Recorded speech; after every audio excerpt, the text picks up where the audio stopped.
Hello everyone, इस video में हम क्लास 4 मैथमेटिक्स वर्कशीट नंबर 33 देखने वाले हैं। डेट है इसकी 25 फरवरी 2022। वीक 6 चल रहा है और वर्कशीट की थीम है गेम्स वी प्ले।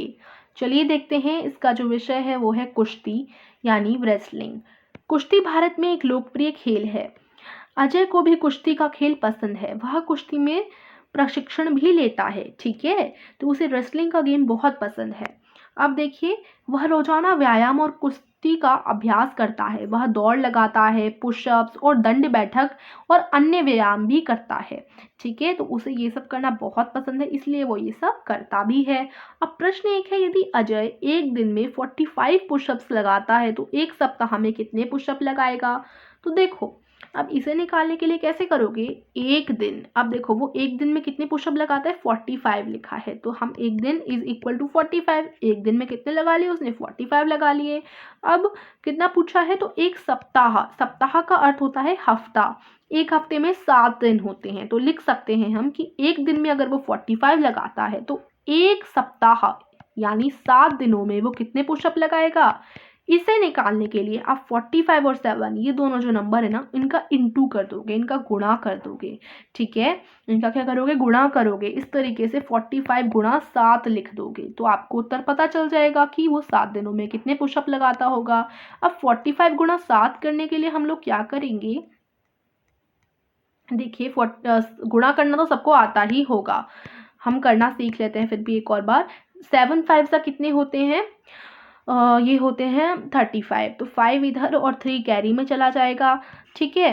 7 4 ज़ा 28 और 28 और 3 होते हैं 31, ठीक है। 28 और कैरी वाला 3 जोड़ देंगे ना 28 में तो 31 हो गए। तो 315 हमारा आंसर आ जाएगा। तो गुणा कर कर हमारा आंसर 315 आ गया। तो यानी 45 गुणा 7 इज इक्वल टू 315 पुशअप्स। फिर अगला प्रश्न देखिए, उसने एक सप्ताह में 350 पुशअप्स लगाने का लक्ष्य तय किया। क्या अजय अपना लक्ष्य पूरा कर पाएगा, यदि नहीं तो वह लक्ष्य से कितना पीछे है। तो देखिए, अजय अपने लक्ष्य को पूरा नहीं कर पाएगा, वह अभी लक्ष्य से 35 पुशअप्स पीछे है, क्योंकि हमें पता है कि वो एक सप्ताह में 315 पुशअप्स लगा पाएगा अगर वो हर एक दिन 45 लगाता है तो, लेकिन उसे लगाने हैं 350 पुशअप्स। तो वो कितना पीछे है, इसे निकालने के लिए हम 350 में से 315 घटा देंगे तो पता चल जाएगा कि वो अपने लक्ष्य से कितना पीछे है। घटाने पर हमें मिलेगा 35।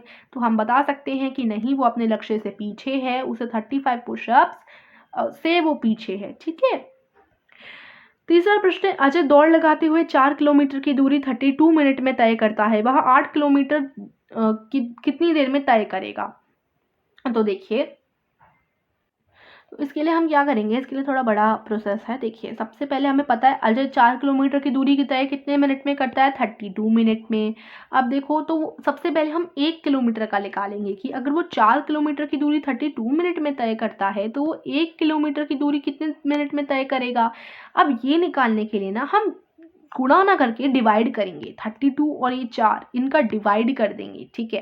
तो 32 डिवाइडेड बाय 4 करेंगे। तो एक बार मैं आपको डिवाइड करना भी सिखा देती हूँ। 4 और 32 का अगर डिवाइड हो रहा है तो आप कैसे करोगे।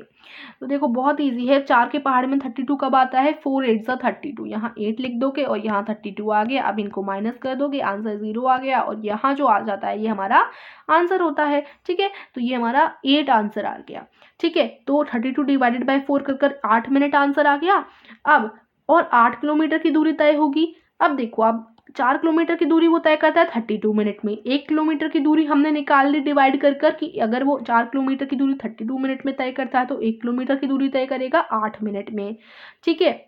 अब अगर वो 1 किलोमीटर की दूरी 8 मिनट में तय करता है तो 8 किलोमीटर की दूरी कितने मिनट में तय करेगा। तो इसके लिए हम क्या करेंगे, 8 और 8 का गुणा कर देंगे। यहाँ पर क्या हो जाएगा, गुणा हो जाएगा।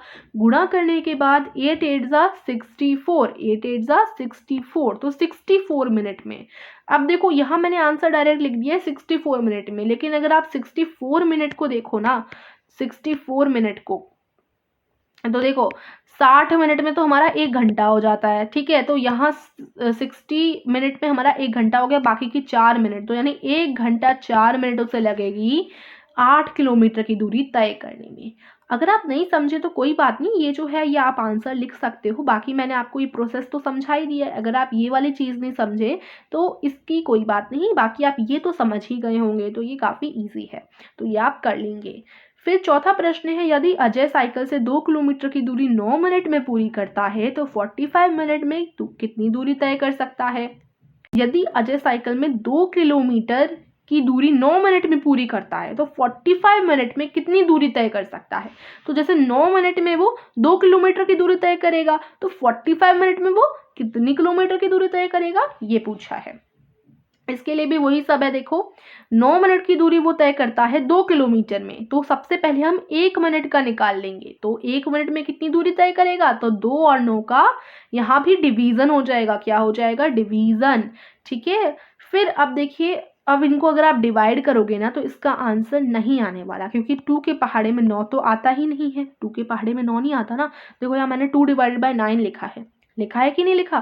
तो 2 और 9, अब 2 के टेबल में 9 आता है, नहीं आता, तो ये डिवीजन नहीं हो सकता। तो आप क्या कैसे करोगे, इसको ऐसे ही छोड़ दोगे, 2 डिवाइडेड बाय 9 किलोमीटर ऐसे ही छोड़ दोगे। अगर वो 9 मिनट में 2 किलोमीटर की दूरी तय करता है तो 1 मिनट में वो 2 डिवाइडेड बाय 9 किलोमीटर की दूरी तय करेगा। अब आपको पता है कि वो 1 मिनट में 2 डिवाइडेड बाय 9 किलोमीटर की दूरी तय करेगा, तो अब आप बताइए 45 मिनट में वो कितनी दूरी तय कर पाएगा। इसके लिए ये और ये इन दोनों का गुणा हो जाएगा। ठीक है, तो 2 डिवाइडेड बाय 9 गुणा 45। ठीक है, तो आंसर हमारा इस तरीके से 10 आ जाएगा। अब 10 कैसे आ गया, 10 कैसे आ गया ये भी हम देखते हैं। देखो ये थोड़ा ना आपको करना पड़ेगा। तो देखो 2 डिवाइडेड बाय 9 सबसे पहले हम सॉल्व करेंगे, उसके बाद उसका जब जो आंसर आएगा उसमें अगर हम 45 इंटू करेंगे ना तो 10 आंसर आ जाएगा। ठीक है, ठीक है, तो इस पूरे को सॉल्व कर कर आपका 10 किलोमीटर आंसर आ जाएगा। इसको आप कैसे लिखोगे, 2 डिवाइडेड बाय 9 को कैसे लिखोगे, इस तरीके से लिखोगे। उसके बाद इंटू 45 1 मिनट, यहाँ इसको आप ऐसे लिखेंगे। ठीक है, 9 के टेबल में 45 आता है, 9 5 ज़ा 45 और यहाँ 5 इंटू 2 करेंगे तो 10 आंसर आ जाएगा। तो इसको अगर आप पूरा सॉल्व करोगे ना तो आपका आंसर 10 ही आना है। ठीक है, इसको सॉल्व करके क्या आंसर आएगा, 10। ठीक है, फिर आगे चलिए। अजय एक दिन में 75 दंड बैठक यानी सिटअप्स लगाता है तो 31 दिन में कितने दंड बैठक यानी सिटअप लगाएगा। तो ये भी बड़ा इजी है कि एक दिन में वो 70 बार लगाता है तो 31 दिन में कितने लगाएगा, 7 इंटू 31 यानी 2170 बार। अब यहाँ पर ये बोला है ना 31 दिन में, तो वही चीज़ हमने देखी कि एक दिन में 70 बार, तो 31 दिन में 70 इंटू 31 इज इक्वल टू 2170 बार। ठीक है, उसके बाद आगे देखिए, वह 1190 दंड बैठक कितने दिन में लगाएगा। तो देखो 70 दंड बैठक वो एक दिन में लगाता है, तो 1190 दंड बैठक कितने दिनों में लगाएगा। इसके लिए आप डिवाइड कर दोगे, क्या कर दोगे, डिवाइड कर दोगे। 7 इन दिनों का डिवाइड करोगे तो मैंने आपको पिछली वर्कशीट में बताया होगा कि जैसे ये है, ठीक है, तो इससे 0 से 0 कट जाता है, तो ये इन दिन ये जो दोनों हैं इनमें 0 है ना, तो देखो आप क्या करोगे, इस 0 से इस 0 को काट दोगे, फिर बचा 7 और 119, तो आप क्या करोगे 7 और 119 का डिवीजन कर दोगे नॉर्मल, तो 17 आपका आंसर आ जाएगा। ठीक है, यानी वो 17 दिन में 1190 दंड बैठक लगा पाएगा। और देखिए, अगर आप कंट्रीज क्विज खेलना चाहते हो तो डिस्क्रिप्शन में लिंक दे दूंगी, जाकर कंट्रीज क्विज खेल सकते हैं। एक फैक्ट दिया हुआ है यहाँ, भारत में ओलंपिक्स में सबसे अधिक 6 पदक यानी मेडल्स कुश्ती में खेल में ही जीते हैं। तो यहाँ क्या बोला है, देखो भारत में जो ओलंपिक्स है ना, भारत ने सबसे ज़्यादा अधिक 6 मेडल ना कुश्ती खेल में ही जीते हैं, जिनमें 4 कांस्य पदक यानी ब्रॉन्ज मेडल और 2 रजत पदक यानी सिल्वर मेडल्स हैं। साक्षी मलिक, रवि दहिया, योगेश्वर दत्त आदि पहलवानों ने ये पदक जीते हैं। ठीक है, तो ये हमारी आज की वर्कशीट थी, काफ़ी इंटरेस्टिंग थी एंड आई होप आपको वर्कशीट समझ आ गई होगी। अगर आपको पूरी समझ नहीं आई तो आप क्या करेंगे, इसको खुद से करेंगे। ठीक है, खुद से एक बार बार बार पढ़िए, बार बार वीडियो देखिए, आपको ज़रूर समझ आएगी। ठीक है, तो thank you for watching this video को लाइक और चैनल को सब्सक्राइब करना मत भूलिएगा। Bye bye.